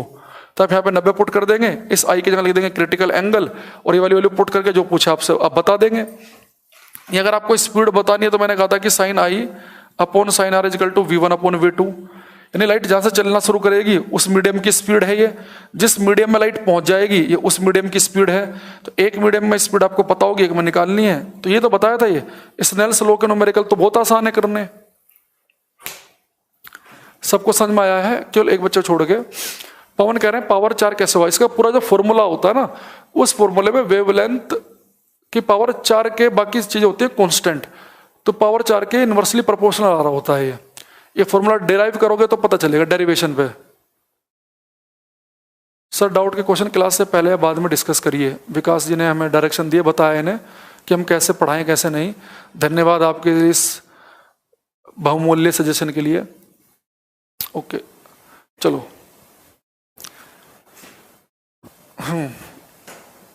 अच्छा एक चीज और यहां देखेंगे, एक जो रिले स्कैटरिंग है ना बच्चे, देखेंगे limitation of Rayleigh scattering, Rayleigh प्रकीर्णन की सीमा, लिमिटेशन ऑफ रिले स्कैटरिंग, यानी रिले स्कैटरिंग आप केवल कब अप्लाई कर सकते हो, ध्यान रखना। इसकी लिमिटेशन क्या है, इसकी सीमा क्या है, रिले प्रकीर्णन की सीमा। देखो रिले स्कैटरिंग बच्चे केवल तभी काम करेगी अगर लाइट, अगर प्रकाश ऐसे पार्टिकल से टकराए, ऐसे कणों से टकराए, कण का साइज मैं मान रहा हूं डेल्टा एक्स, डेल्टा एक्स का मतलब है size of particles, size of particle, यानी अगर लाइट ऐसे कणों से टकराए जिस कण का साइज प्रकाश की वेवलेंथ से कम हो, अगर कणों का साइज लाइट की वेवलेंथ से कम होगा तो रिले स्कैटरिंग काम करेगी, अदरवाइज नहीं करेगी। यानी अगर लाइट पत्थर पर टकरा जाए तो यहां पे लाइट टकराने के बाद बिखरेगी नहीं, नीले रंग नहीं बिखरने शुरू हो जाएंगे। तो लाइट अगर ऐसे पार्टिकल पर टकराए जिन पार्टिकल का साइज बहुत छोटा हो प्रकाश के तरंग धैर्य से भी, तो रिले स्कैटरिंग काम करेगी। तो पार्टिकल साइज छोटा हो, जैसे कि आपके गैस के पार्टिकल, अगर लाइट बहुत ही छोटे पार्टिकल पर टकराएगी तभी रिले स्कैटरिंग काम करती है। एक बार आप लिख लेंगे लैंग्वेज में तो समझ में आएगा। पहले हिंदी वाले लिखो, रिले प्रकीर्णन केवल तभी कार्य करता है, रिले प्रकीर्णन, चाय की व्यवस्था नहीं करोगे भाई आज, भाई को बोल दो उससे यार, चाय नहीं पिलवाएगा आज वो हैं, या फिर आज छुट्टी। रिले प्रकीर्णन केवल तभी कार्य करता है, रिले प्रकीर्णन केवल तभी कार्य करता है जब कणों का आकार, जब कणों का आकार प्रकाश की तरंग दैर्घ्य की अपेक्षा छोटा हो, जब कणों का आकार प्रकाश की तरंग दैर्घ्य की अपेक्षा छोटा हो। ठीक है, अली कह रहा रिले स्कैटरिंग रिपीट कीजिए। रिले स्कैटरिंग मैंने बताया तो 4 बार बता लिया भाई। रिले स्कैटरिंग क्या है कि जिस कलर की वेवलेंथ कम होगी वो कलर ज्यादा बिखरेंगे, लेकिन शर्त यह है कि जिसकी वेवलेंथ कम है वो कलर ज्यादा बिखरेगा, तो या जो वेवलेंथ जिसकी ज्यादा वो कलर कम बिखरेगा। लेकिन शर्त यह है क्या कि लाइट ऐसे कणों से टकरानी चाहिए जिनका साइज प्रकाश की वेवलेंथ तरंग दैर्घ्य से छोटा हो। इंग्लिश में लिखेंगे, पहले लिख लो, Rayleigh scattering is valid only when, Rayleigh scattering is valid only when, Rayleigh scattering is valid only when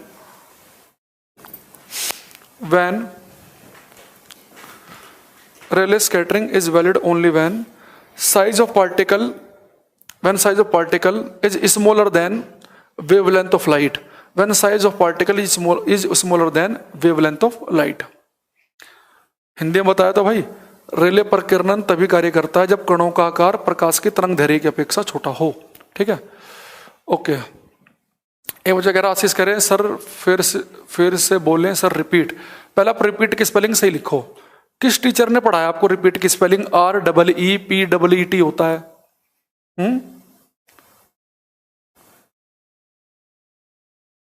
पक्का जिस स्कूल से आप पढ़े हो स्कूल पक्का बंद हो गया होगा, अब तक चल नहीं रहा होगा वो।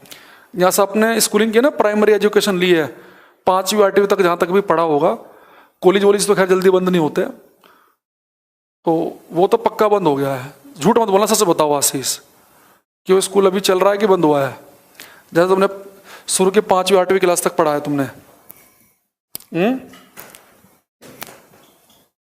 अच्छा देखो, अच्छा एक क्वेश्चन मुझे आप और बताएंगे अभी। जैसे ये हमारा बच्चे एटमॉस्फेयर है, वातावरण, धरती के ऊपर का एटमॉस्फेयर। ठीक है, यहां पे आप खड़े हैं। चलो एक क्वेश्चन है मेरा आपसे, जाली लिखे में हो गया सर, जली लिखे लिखने, जल्दी लिखने में, तो जल्दी की भी स्पेलिंग आपने गलत लिखी है।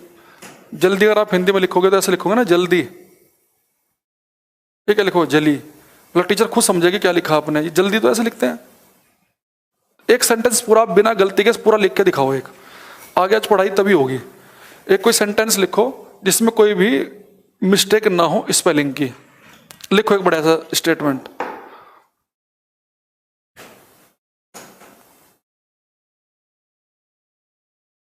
सर जी कोचिंग कब तक खुलेगी ऑफलाइन, विपिन पूछ रहे हैं। पता नहीं भाई, साल के एंड तक तो खुली जाएगी। रमन पे भी आएंगे हम थोड़ा आगे चल के। सर अब पढ़ाओ प्लीज। पढ़ाएं? एक तो दांत में दर्द भी हो रहा है और एक ऐसे तुम्हारी ना स्पेलिंग देख देख के और हो रहा है ज्यादा। चलो, सीईटी क्या होता है सर? Common entrance test. उसमें यही है कि आपको अलग अलग फॉर्म नहीं भरने हैं और एक पेपर देने जाओगे आप टीयर 1 का, उसका एक स्कोर आएगा आपका, उस स्कोर के हिसाब से फिर आप टीयर 2 दे सकते हो। बैंकिंग वाले अपना टीयर 2 अलग लेंगे, एसएससी वाले अलग लेंगे, रेल वाले अलग लेंगे। तो टीयर 2 की भीड़ कम करने के लिए है वो एक्चुअल में। बाकी वो 6-6 महीने में होगा, साल में 2 बार होगा। तो आपका जो भी बेस्ट स्कोर होगा आप उसे कंसिडर करवाएंगे कि जी मेरा ये वाला स्कोर है। एक बार आपके 100 नंबर आ गए, अगली बार 150 आ गए तो 150 काउंट होंगे। फिर अगली बार 130 ही रह गए तो आप 150 वाले को कहेंगे जी नहीं मेरे तो 150 वाले मानो, 130 वाले मत मानो। एनटीपीसी जो पुराने हैं पेपर हो तो अपने तरीके से होंगे, आगे 2021 से होगा ये। चलो यहाँ देखो बच्चे, मेरा क्वेश्चन है आपसे कि भाई आप जमीन पे खड़े हैं, आपने मुंह उठा के देखा तो आपको पता है कि आकाश में नीले रंग ज्यादा बिखरते हैं, तो आपको वहां से नीला कलर आपकी आंख पे पहुंचा तो आकाश आपको दिख रहा है नीला।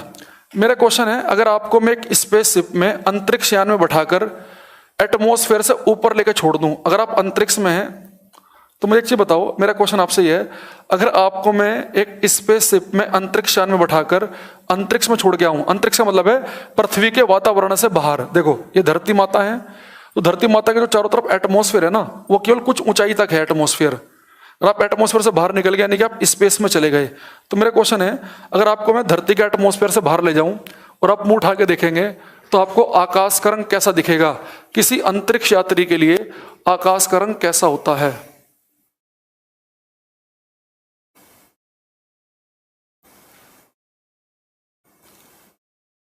बहुत बढ़िया आंसर आया। प्रवीण, सूरज, ऋषु, शिव, सुजीत, जितेंद्र, अखिल, राजू, शोभा, ज्ञाराज, मिश्रा, रिंकू, रोशन, सरोज, अभिषेक, सबका ठीक है।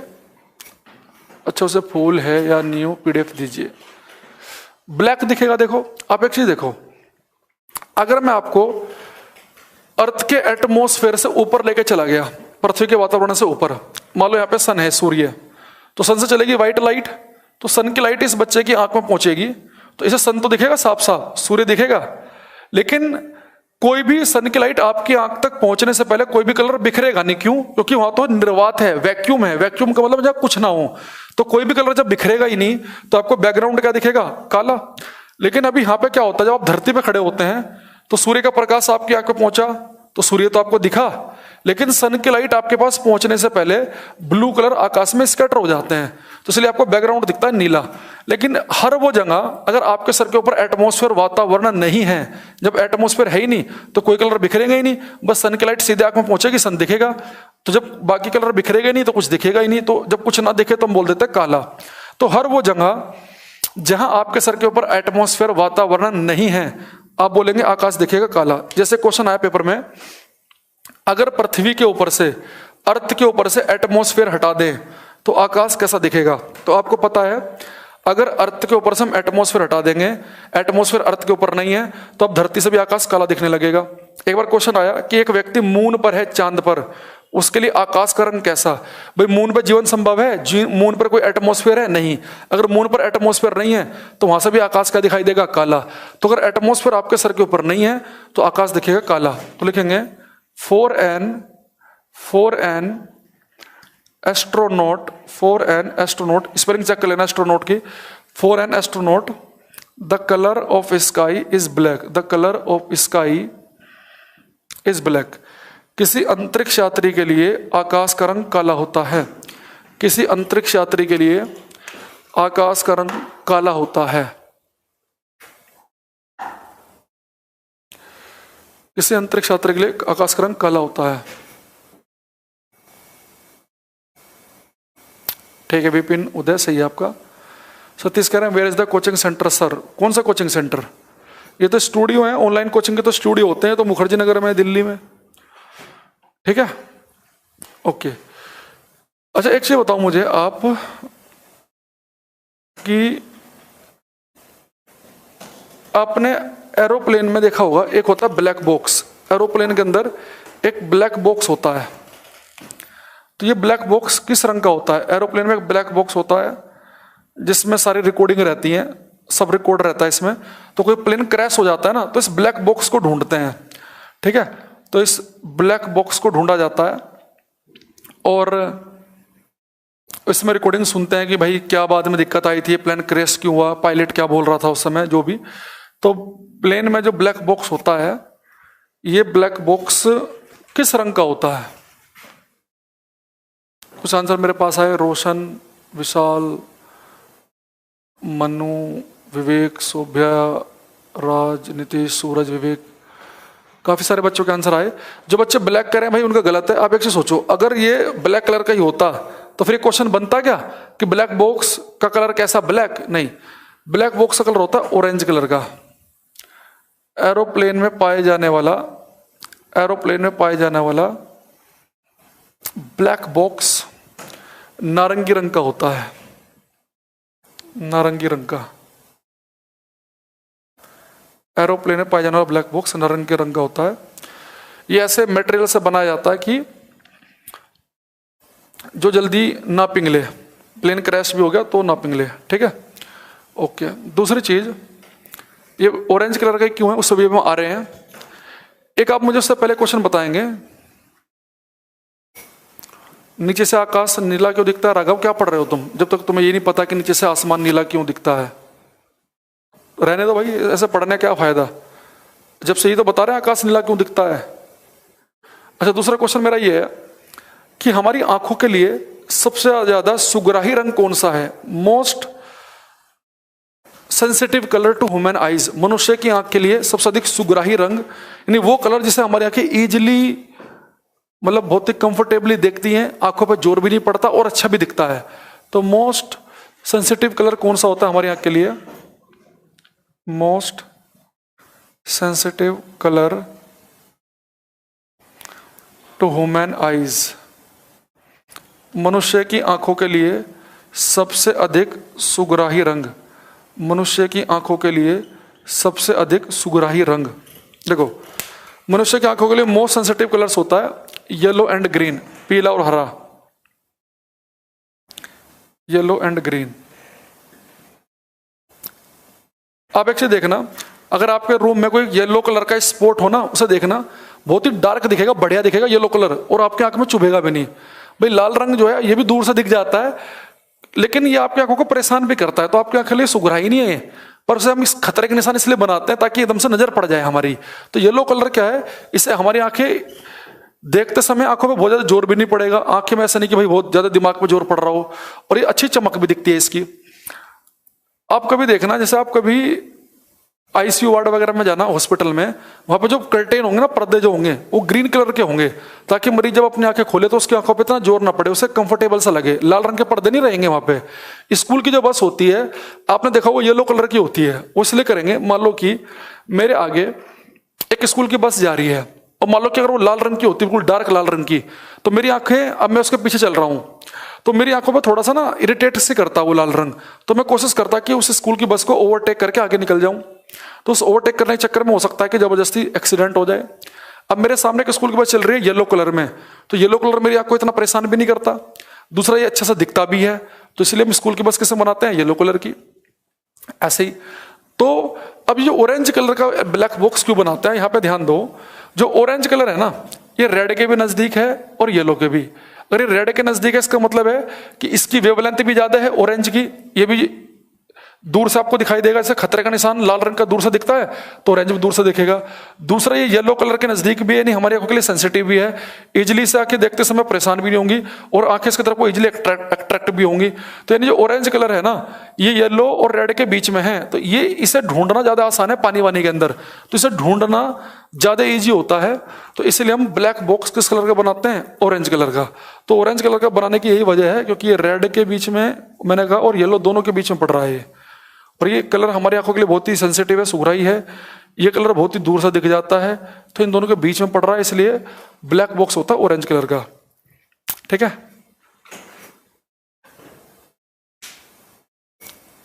चलो आया बात समझ में? अच्छा, तो फिर ऐसे तो आप कह सकते हैं जी एरो एम्बुलेंस क्यों नहीं बनाई येलो कलर की? भाई फिर कुछ डिफरेंस भी तो रखना है, तो इसलिए उसे व्हाइट कलर की बना दी, उसमें हुटर लगा दिया, टू टू टू टू टू टू टू, वो अपनी उपस्थिति खुद ही बता देगी कि भाई मैं एम्बुलेंस हूं तो हट जाओ। हर एक स्कूल की बस में तो तुम लगा नहीं सकते फिर ऐसे, क्योंकि बच्चे अंदर बैठे हैं वो भी इरिटेट होंगे।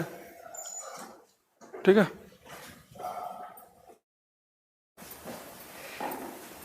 अब लिखेंगे हम मी स्कैटरिंग, मी स्कैटरिंग,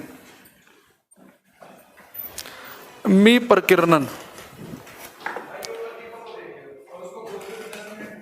मी स्कैटरिंग, मी प्रकीर्णन। देखो ये जर्मन साइंटिस्ट हैं, थोड़ा अजीब सा नाम है इनका। ब्लैक बॉक्स नाम इसलिए दिया क्योंकि उससे बिल्कुल छेड़ना किसी के लिए भी अलाउ नहीं होता। उसे कहते हैं ब्लैक बॉक्स को, मतलब थोड़ा सा ना एक ऐसा नाम दे देना कि ताकि लोग डरें कि भाई से दूर रहना है, black box. Sir Mukherjee Nagar पहले से हुआ क्या? नहीं, उतने बच्चे तो नहीं है मुखर्जी नगर में भी, सब अपने घर गए हुए हैं, अब धीरे धीरे आने लग गए हैं।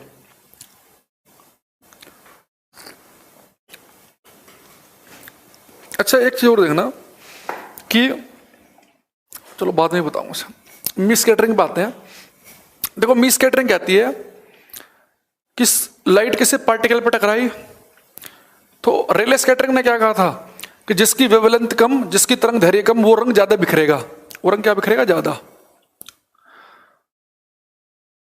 और जिसकी वेवलेंथ ज्यादा वो कम बिखरेगा।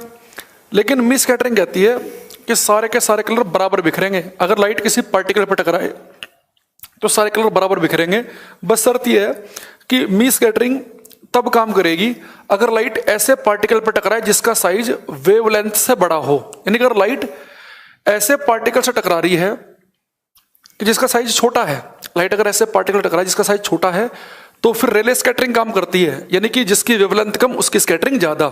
लेकिन अगर लाइट ऐसे पार्टिकल पर टकराए जिसका साइज लाइट की वेवलेंथ से ज्यादा हो, तो फिर सारे कलर बराबर बिखरते हैं। तो इसलिए आप देखना जो बादल आपको सफेद क्यों दिखते हैं, क्योंकि उसके अंदर बादल बना होता है बड़े पार्टिकल से, तो उसके अंदर जो मॉइस्चर है वो बड़े पार्टिकल हैं, तो जब लाइट उन पर टकराएगी तो सारे कलर बराबर बिखरेंगे, और सारे कलर अगर बराबर बिखरेंगे तो उन सबका कॉम्बिनेशन आपको पता व्हाइट होता है सारे के सारे कलर का। तो यहाँ पे पहले लिख लो फिर समझ में आएगा। लिखेंगे according to Mie's scattering all colors scatter equally. Mie प्रकीर्णन के अनुसार सभी रंग बराबर मात्रा में बिखरते हैं। ऑल कलर्स स्कैटर इक्वली, सारे रंग बराबर मात्रा में बिखरते हैं। Mie scattering is valid only when, Mie scattering is valid only when size of particle is greater than wavelength of light, when size of particle is greater than wavelength of light। मी प्रकीर्णन के अनुसार सभी रंग बराबर मात्रा में बिखरते हैं। मी प्रकीर्णन केवल तभी वैध है, मी प्रकीर्णन केवल तभी वैध यानी कि वैलिड, मी प्रकीर्णन केवल तभी वैध है जब कणों का आकार प्रकाश की तरंग दैर्घ्य की अपेक्षा अधिक हो, जब कणों का आकार प्रकाश की तरंग दैर्घ्य की अपेक्षा अधिक हो। तो अगर कोई आपसे पूछ ले कि भाई रेले तो कह रहा है कि जिसकी वेवलेंथ कम उसकी स्कैटरिंग ज्यादा, मिस स्कैटरिंग कह रही है कि सारे कलर बराबर बिखरेंगे, वेवलेंथ कम ज्यादा से कोई मतलब ही नहीं है। तो फिर कौन सा सही है? आप कहोगे दोनों सही है, क्योंकि इसकी वैलिडिटी कब है कि जब लाइट बड़े पार्टिकल से टकरा रही हो, इसकी वैलिडिटी कब है जब लाइट छोटे पार्टिकल टकरा रही हो। और छोटा बड़ा पार्टिकल किससे कंपेयर कर रहे हैं हम? लाइट की वेवलेंथ से। तो प्रकाश की तरंग दैर्ध्य से अगर बड़े पार्टिकल होगा तो मिस स्कैटरिंग काम करेगी, छोटे पर टकरा रहा होगा तो कौन से काम कर रही होगी? रेले स्कैटरिंग। ठीक है, इसका एग्जांपल जैसे कि बादलों का, कोहरे का सफेद दिखना, तो आप उसका पूरा आंसर लिख सकते हैं मिस स्कैटरिंग। ठीक है, तो मिस स्कैटरिंग के लिए ये कंडीशन है और इसके अकॉर्डिंग सारे कलर बराबर बिखरते हैं।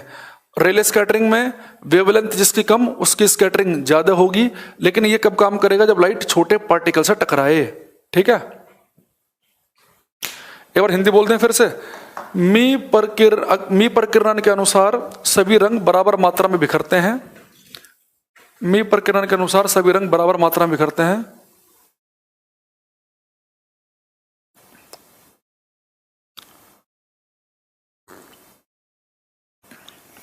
बराबर मात्रा में बिखरते हैं। मी प्रकीर्णन केवल तभी वैध है, मी प्रकीर्णन केवल तभी वैध है जब कणों का आकार प्रकाश की तरंग दैर्ध्य की अपेक्षा अधिक हो। मी प्रकीर्णन केवल तभी वैध है जब कणों का आकार प्रकाश की तरंग दैर्ध्य की अपेक्षा अधिक हो। सर एम्बुलेंस को अंग्रेजी में उल्टा क्यों लिखते हैं? इसलिए लिखते हैं क्योंकि जब पीछे मिरर में जो बंदा देखेगा ना, मिरर में उसके पीछे एम्बुलेंस आ रही है, तो आपको पता है कि मिरर में क्या होता है कि लेफ्ट का राइट दिखता है, राइट का लेफ्ट दिखता है, तो पहले से उसे उल्टा लिख देते हैं ताकि वो आपको भी सीधा लिखा दिखे एम्बुलेंस। वैसे ये है ना, ये बी है, जैसे मान लो आप इसे देखेंगे मिरर में तो आपको बी ऐसे दिखाई देगा, तो पहले से वो ऐसा लिख देते हैं ताकि जो आप अपने साइड वाले मिरर में देखेंगे या अपने बीच वाले मिरर में देखेंगे तो आपको सीधा लिखा हुआ दिखे, वो बी ऐसे दिखे।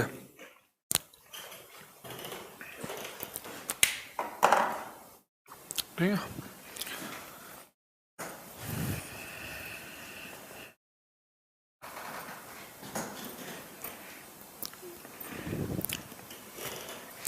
अब मैं आपको थोड़ा सा चलेंगे हम रमन स्कैटरिंग की तरफ। सबसे पहले आप ये देखेंगे, भारत के एक साइंटिस्ट हुए सीवी रमन, उन्हें फिजिक्स का नोबेल प्राइज मिला है रमन स्कैटरिंग के लिए। चंद्रशेखर वेंकट रमन, सीवी रमन को भौतिकी का नोबेल प्राइज मिला है। किस थ्योरी के लिए मिला है सीवी रमन को भौतिकी का नोबेल प्राइज? रमन स्कैटरिंग के लिए 1930 में। तो लिखेंगे सीवी रमन को भौतिकी का नोबेल प्राइज 1930 में रमन प्रकीर्णन के लिए मिला है। रमन प्रकीर्णन के लिए मिला है। सीवी रमन को भौतिकी यानी कि फिजिक्स का नोबेल प्राइज रमन प्रकीर्णन के लिए मिला है। इन्होंने ऐसा क्या बताया कि नोबेल प्राइज मिला है, ये मैं आपको भी बताऊंगा, ये लिख लेंगे।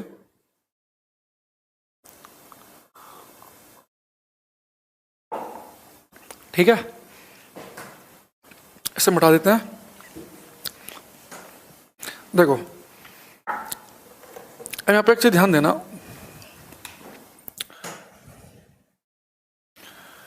अब जो स्कैटरिंग भी है ना, इसे भी आप दो हिस्सों में बांट सकते हो। एक होता है इलास्टिक स्कैटरिंग, इलास्टिक स्कैटरिंग,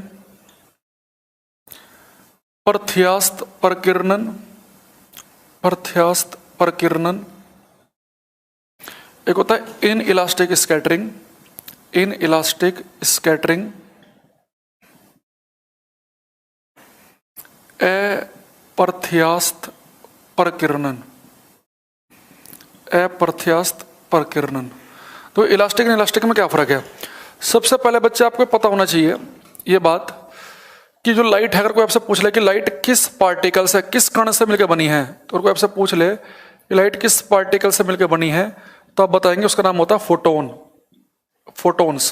प्रकाश फोटोन नामक कणों से मिलकर बना है। Light is made up of photons, Prakash photon नामक कणों से मिलकर बना है। अब बच्चे यहां पे देखो, जैसे मान लो कि ये कोई मीडियम है।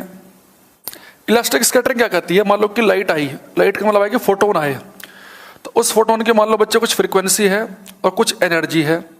तो इलास्टिक स्कैटरिंग कहती है कि जो फोटोन आएगा और टकराने के बाद, मान लो किसी ये टकराया पानी के मॉलिक्यूल से, ये टकराया किससे? डस्ट पार्टिकल से या गैस से, तो जो फोटोन आया और ये जब टकराने के बाद जब टकरा के स्कैटर हो जाएगा, बिखर जाएगा, टकराने के बाद इधर चला गया, तो आने वाले फोटोन और जो जाने वाला फोटोन है, इन दोनों की फ्रीक्वेंसी सेम होती है। इलास्टिक स्कैटरिंग कहती है कि लाइट के जो फोटोन आएंगे और स्कैटर होने के बाद, बिखरने के बाद, वो कहीं इधर, कोई इधर जाएगा, कोई इधर जाएगा, कोई इधर जाएगा, मान लो बहुत सारे फोटोन आ रहे हैं, इन सब की फ्रीक्वेंसी और एनर्जी सेम होगी। फ्रीक्वेंसी और एनर्जी कैसी होगी? सेम। तो अकॉर्डिंग टू इलास्टिक स्कैटरिंग, जो फोटोन आता है और जो फोटोन जाता है, उसकी फ्रीक्वेंसी और एनर्जी में कोई परिवर्तन नहीं होता, उसकी एनर्जी फ्रीक्वेंसी सेम रहती है। ठीक है। और जो रेले स्कैटरिंग है और जो मी स्कैटरिंग है, वो इलास्टिक स्कैटरिंग को ही फॉलो करते हैं। यानी कि रेले स्कैटरिंग में और मी स्कैटरिंग में हम ये मान के चलते हैं कि जो फोटोन आया और जो फोटोन टकरा के गया, उन दोनों की फ्रीक्वेंसी, आवृत्ति सेम है, उनकी फ्रीक्वेंसी में कोई फर्क नहीं है। तो रेले स्कैटरिंग और मी स्कैटरिंग इलास्टिक स्कैटरिंग का एग्जाम्पल है। यहाँ पे ये मान के चलते हैं हम कि जो फोटोन आया और जो गया, स्कैटर होने के बाद, बिखरने के बाद, दोनों की फ्रीक्वेंसी सेम है। लेकिन रमन साहब ने हमें एक बात बताई, सीवी रमन ने कहा कि ये बात ठीक है कि जो फोटोन आएगा, जो फोटोन जाएगा, उनकी फ्रीक्वेंसी सेम रहती है और उसे हम कहते हैं इलास्टिक स्कैटरिंग। लेकिन आउट ऑफ 10 मिलियन 1 फोटोन ऐसा होगा, यानी कि 1 करोड़ में से 1 फोटोन ऐसा होगा कि उसकी आने की फ्रीक्वेंसी और जाने की फ्रीक्वेंसी डिफरेंट होगी। तो यह है इनइलास्टिक स्कैटरिंग। इनइलास्टिक स्कैटरिंग क्या कहती है कि आने वाला फोटोन और जाने वाले फोटोन जो होगा, उन दोनों की फ्रीक्वेंसी होगी अलग अलग। ऐसा क्या होगा? केवल होगा 1 फोटोन आउट ऑफ 10 मिलियन, यानी 10 मिलियन में से, यानी कि 1 करोड़ में से 1 फोटोन ऐसा होता है जिसकी फ्रीक्वेंसी आने की और जाने की में डिफरेंस होता है। इसे बोलते हैं इन इलास्टिक स्कैटरिंग। तो इन इलास्टिक स्कैटरिंग का एग्जांपल क्या है? रमन स्कैटरिंग। तो रमन स्कैटरिंग के अकॉर्डिंग फ्रीक्वेंसी सेम नहीं रहती। जबकि हमने क्या पढ़ा था, अगर आपको ध्यान हो, अगर हम केवल रिफ्लेक्शन की बात करें, परावर्तन की, तो रिफ्लेक्शन में जो लाइट आई, जो लाइट गई, उनकी फ्रीक्वेंसी सेम रहती है। फिर हमने पढ़ा रिफ्रैक्शन, लाइट एक से दूसरे मीडियम में गई, उसमें भी फ्रीक्वेंसी क्या रहती है? सेम। इलास्टिक स्कैटरिंग भी क्या कहती है कि जो फोटोन आएगा और जो स्कैटर होकर निकलेगा, उसकी फ्रीक्वेंसी भी क्या रहती है? सेम। लेकिन रमन स्कैटरिंग क्या कहती है कि 10 मिलियन में से 1 फोटोन ऐसा है जिसकी आने की फ्रीक्वेंसी और जाने की फ्रीक्वेंसी अलग अलग है। तो इसे हम बोलते हैं इनइलास्टिक स्कैटरिंग। और इलास्टिक स्कैटरिंग का एग्जांपल क्या है? रमन स्कैटरिंग। तो रमन स्कैटरिंग में ध्यान रखना, फ्रीक्वेंसी सेम नहीं रहती है। क्वेश्चन ये आता है, in Raman scattering the scatter photon have the same frequency as incident photon. हम बोलेंगे गलत है। रमन प्रकीर्णन में जो प्रकीर्णित फोटोन है वो आपतित फोटोन के बराबर आवर्ती रखता है। गलत है। In Raman scattering scatter photon and incident photon have different frequency. वो हमारा आंसर सही है। रमन प्रकीर्णन में प्रकीर्णित फोटोन और आपतित फोटोन की आवृत्ति अलग अलग होती है। जबकि बच्चों का लगता है फ्रीक्वेंसी तो बदलती नहीं है, मीडियम बदल रहे हैं, फ्रीक्वेंसी नहीं बदलती है, लाइट टकरा के चले गई, फ्रीक्वेंसी नहीं बदलती है। वो सब जगह सही है। लेकिन मैंने कहा कि 10 मिलियन में से 1 फोटोन ऐसा भी है जिसकी आने और जाने की फ्रीक्वेंसी अलग अलग है। ये मैं बताया था रमन साहब ने। और इसे हम कहते हैं इन इलास्टिक स्कैटरिंग। और यहाँ पर फ्रीक्वेंसी सेम नहीं है। इस बात को हम ध्यान रखेंगे। और एक बात हम और ध्यान रखेंगे कि जो स्कैटरिंग है ना, वो रिफ्लेक्शन के नियम फॉलो नहीं करती। रिफ्लेक्शन के नियम में क्या था कि लाइट जिस एंगल पे आएगी उसी पे जाएगी। लेकिन यहाँ पे ऐसा नहीं है। लाइट आई, किसी एटम पे टकराई, उसका मन किधर को भी जा सकती है, वो किधर को भी बिखर सकती है। तो स्कैटरिंग में रिफ्लेक्शन के लॉ को फॉलो नहीं करती है। एक लाइन ये भी आपको ध्यान रखनी है, इसमें लिख लेंगे, इसमें लिखेंगे स्कैटरिंग डज नॉट फॉलो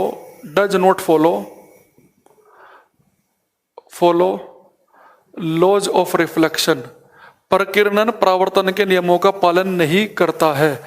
प्रकीर्णन परावर्तन के नियमों का पालन नहीं करता है। एक क्या लिखेंगे, एक इलास्टिक स्कैटरिंग में लिखेंगे, डेफिनेशन लिखो इसकी। इलास्टिक स्कैटरिंग में लिखेंगे both scatter photon and incident photon have the same frequency. Both scatter photon and incident photon have the same frequency. प्रकीर्णित फोटोन और आपतित फोटोन दोनों की आवृत्तियां सेम होती हैं। प्रकीर्णित फोटोन और आपतित फोटोन दोनों की आवृत्तियां सेम होती हैं। इनइलास्टिक स्कैटरिंग में लिखेंगे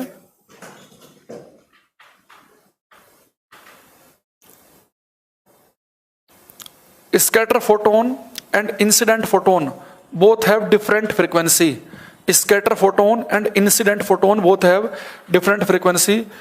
प्रकिरणित फोटोन और आपतित फोटोन दोनों की आवृत्ति अलग अलग होती है।